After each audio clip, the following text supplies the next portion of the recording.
Welcome to another edition of 42 Straight Years In.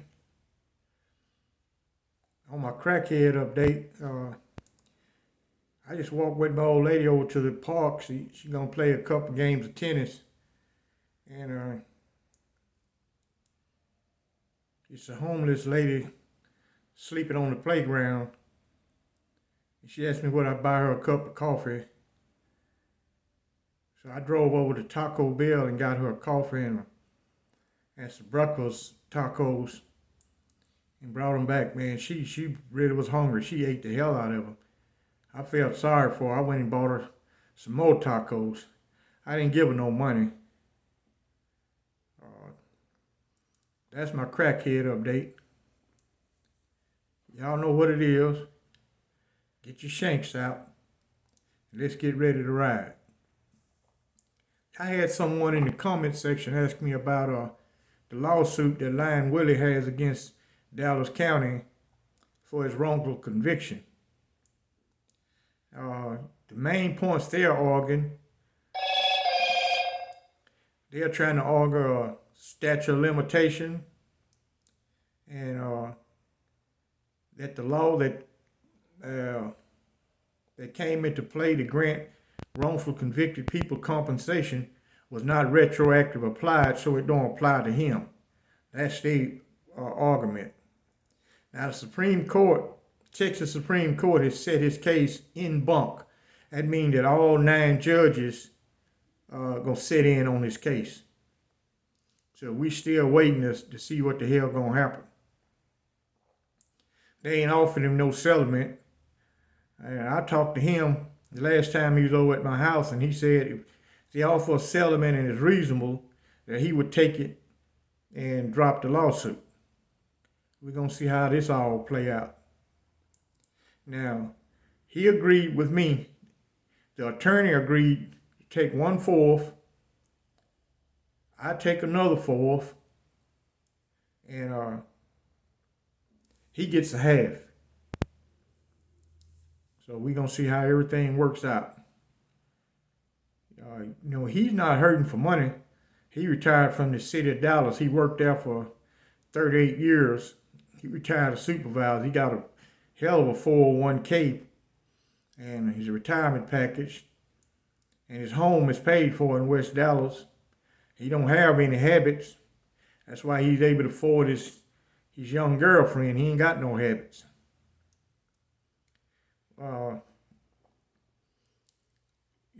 I look at people seem to be considering going to prison as a status symbol. I don't see a damn thing important about being in a prison or a jail. Ain't nothing happening there. Hell, I'm not even at the Styles unit. I can tell you every damn thing they doing. I can tell you everything they not doing. They're easy to figure out. And the guy that I was speaking of that's been incarcerated now 25 years for a crime he didn't commit, he's got T-shirts he's trying to sell to raise money for his defense fund. And I guess I'll sell some of them over on Patreon because I haven't reached 10,000 subscribers in order to sell them on YouTube. At the present time, he has the Innocent Project interested in his case. And I got an attorney here in Dallas that's considering. He ain't said he was going to take his case. He said, but he's considering. He done looked at everything. And I know he wants out of prison bad as hell. I talked to his daughter on the phone last week, Sunday. And she's waiting on her dad to get out. She's never been on the outside with her dad. She was a baby when he got locked up. We're going to go to the Ramsey unit. And like I've said in previous videos, I worked in the count room. Really, how I got that job, I can brag on. No inmate could out-type me. On a manual typewriter, I could type over 100 words per minute on a manual typewriter. Just imagine what I can do on an electric typewriter. I had been typing since I was 10 years old. I'd get on my mama's typewriter and practice. Taught myself how to touch type. And in order to get that job, you had to have hell of a typing skills. Because it's a lot of fucking forms and paperwork and shit you got to do. And you got to have good typing skills. They can't have no one there who can pick. Or you'll always be behind.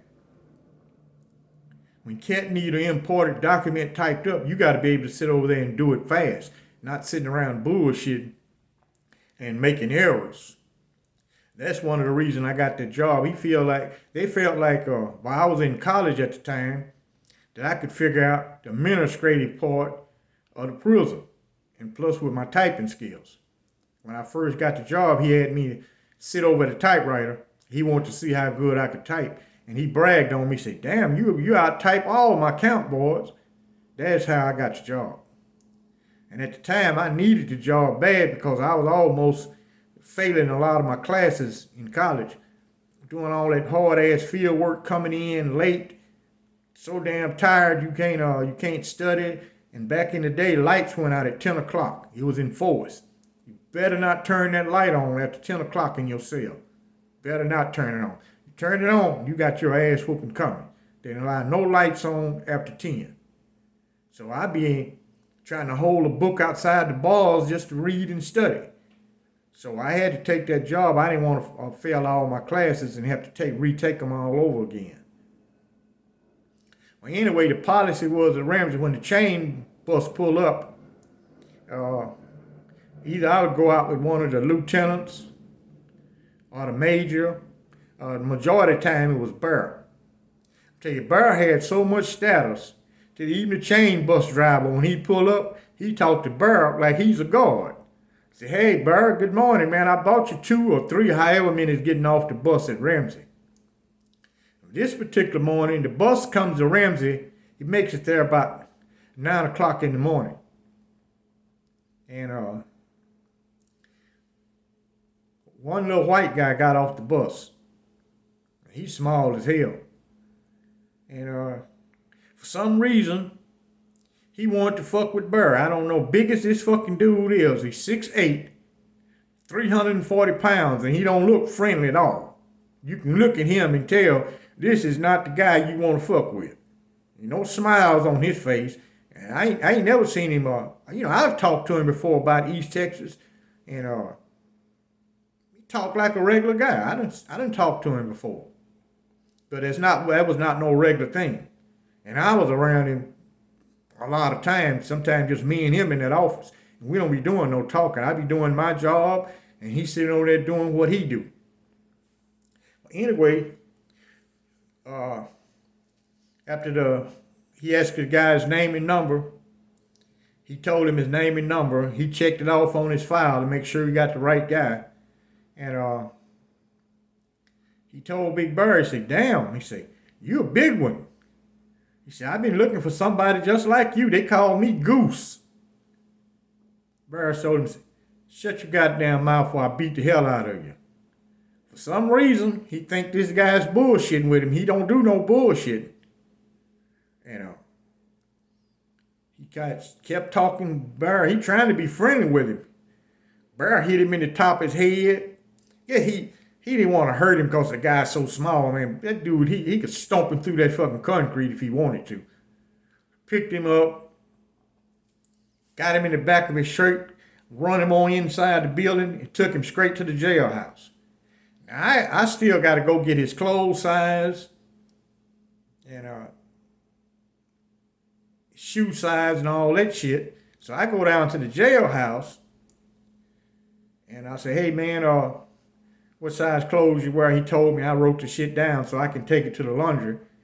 And he asked me, he said, "Who is that big mean guy? I love him." I said, "Say, man, I'm going to tell you a secret. You ain't want to fuck with that dude." I said, "He went light on you. I don't know the reason why, but he went light on you. He normally stomped the hell out of you. He got to get on your ass.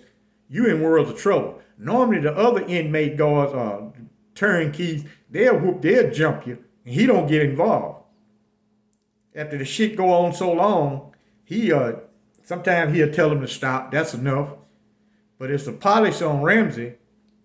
If damn, my nose stay itching. If you get jumped in the hallway, they're gonna put you in the jailhouse. They're gonna beat you up all the way to that jailhouse. Once the door is unlocked and they lock you in the jailhouse, they don't bother you no more. That just was an unwritten rule they had. Once you make it inside the jailhouse, you was safe. The hard part was making it to the jailhouse. Depends on how many turnkeys are standing around. All those guys are gonna be kicking you, hitting you with them fucking keys. You gotta run like a son of a bitch. Now, I've seen some guys make it through them and don't even get hit, but that's a rarity. It depends on how many is standing around. And this guy finally, Cat hadn't came in that morning. So finally Cat came in, he said, asked me, how many on the chain? And I don't know why this man would ask me that shit. He already know. I guess he be just seeing, is you gonna try to play a con on him? Because you work in close proximity with him, or you bought some bullshit so he can get rid of your ass. And because you work in his office, they trust the hell out of you. And second thing is, you know confidential information that other inmates not supposed to know. You know the same shit that a major know. Because he talk right around me. I be hearing every fucking thing he's saying. He talking on the phone or he on the walkie-talkie. Confidential stuff, they discuss on the phone. They don't use a walkie-talkie because too many people can chime in on that walkie-talkie. Plus, all the inmates can hear loud as those walkie-talkies are.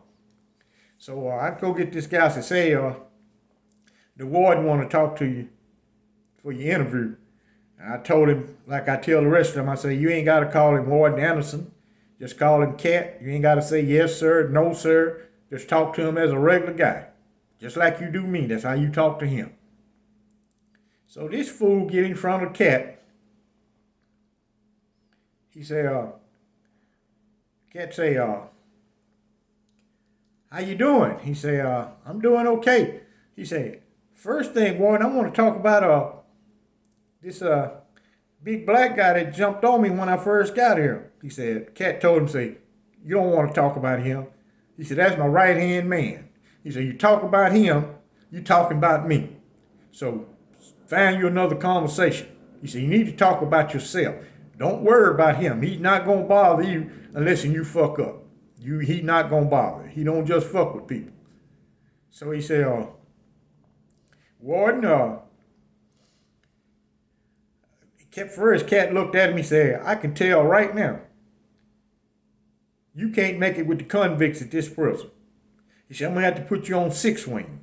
He told me, say, look on the roster and see how many, if they got any open cells on 6 wing. That's the protective custody wing. Back then, protective custody was different than it is now. Protective custody back then just meant all of you live together, you work together, you eat together, but you don't be locked up. You live in a cell like everybody else. You go to school, college, go to the gym, go to the movies, just like everybody else. You just live with protective custody inmates. And he told him, say, you can't make it. He said, I can listen at you talk right now. You wouldn't make it on one of them other cell blocks. You wouldn't make it 1 hour. And he said, Warden, they loosened me up in the county jail. He said, my new name is Lucy Goosey. He said, all right, Miss Lucy Goosey. He said, you're going to have to go down there right now. I can tell you so small and so timid, you're going to have to get you a husband. He tell him, he said, can I get that big guy that jumped on me? He said, no, he don't need no wife. But it's some convicts down there. They love a little young inmate like you. They love you. He said, go down there and get you a husband and you'll be okay. He said, we're going to put you out in the fields. He said, if you do some good enough work, you work good enough and be productive, I consider giving you a job assignment. He said, but you must earn it. Everything you do here, you earn it. He said, you earn your food, you earn your keep here. He said, we don't carry no dead weight at this prison. Every man here must work. About 2 weeks later, I was standing out in the hallway. He stopped. Somebody done taught him what he's supposed to say when he come to the count room. He asked me, say, is Cat doing any favors? That's what you had to say back in the day if you wanted something from a major, a warden, or a captain, or a lieutenant. You got to ask him, is he doing favors? So I step in the office. I don't see Cat on the phone. I ask him, I say, hey, it's an inmate out here. I want to know if you're doing favors. It's rare Cat turns somebody down. He got to be busy. He loves to talk to inmates. Now, what reason you want to talk to him, I never been able to figure that out. Why in the fuck you want to talk to him about? He can't let you go home. You know, I don't know nothing he got for you. You're going to have to do your fucking time. And they come out better in a lot of situations going and talk to Burr. I've seen Burr be far more lenient than Cat will be. Guys would think that because Burr looked mean and tough as hell, and he's so fucking big, that intimidate guys, and he kept a chain in his hand. So, and not only was he big as hell, he got a damn weapon. He keep with him 24/7. And he went in Cat's office, and I sit down in case if he gonna ask me to get his file. Cat say, what can I do for you? He said, Warden, this is the best thing ever happened to me. It's coming to this prison. He said, I love this prison. He said, I sure appreciate you putting me on 6 wing. He said, I got me a husband now, and we in love, and I'm going to do my life sentence with him because he got life. He said, I told you it'll work out fine. He said, anything else you need? He said, no, sir, I just had to come thank you for that. He said, okay, you have your nice day. Man, it's so damn hot. Just like it is here in Dallas. Boy, it is hot down in South Texas. I mean, it is hot and humid. And at least up here in Dallas, the humidity is not bad. But it's hot in hell in South Texas. You know, a fatal mistake guys made back then, I've said this before, is they don't give prison a chance. They come in trying to impress these guys. You got to look at most of these guys as poor, come from hardcore inner city neighborhoods or rural areas. They ain't had that much on the outside. You trying to impress them, it's going to go bad. They do not like people who flex. They don't give themselves a chance to get to know the people, and a guy can tell you about the politics of that cell block or that prison, how things work. You might get in there and start playing dominoes with a guy. This guy like you. Or you might have a cell partner that likes you, and he give you the ropes on how things go. All those guys are not bad. You got some guys that are just trying to do their time and go home. It's the fucked up ones that's mixed in with those guys who you got to worry about. I got to get this video uploaded. I got to take me and my old lady's car and get it detailed. For some reason, she like to keep that damn Range Rover spotless. I mean, her car is spotless. Nothing in the glove compartment, nothing in the console. I'm going to take it up here. I got to drive up here and get it detailed and get mine detailed also. Y'all keep your head up. It's getting dangerous out here. People's broke as hell. They desperate. And attacks are coming from all angles. You got to stay ready. You ain't got time to get ready. You got to stay ready. Y'all follow me over on Patreon. Like and subscribe. And I thank you for watching.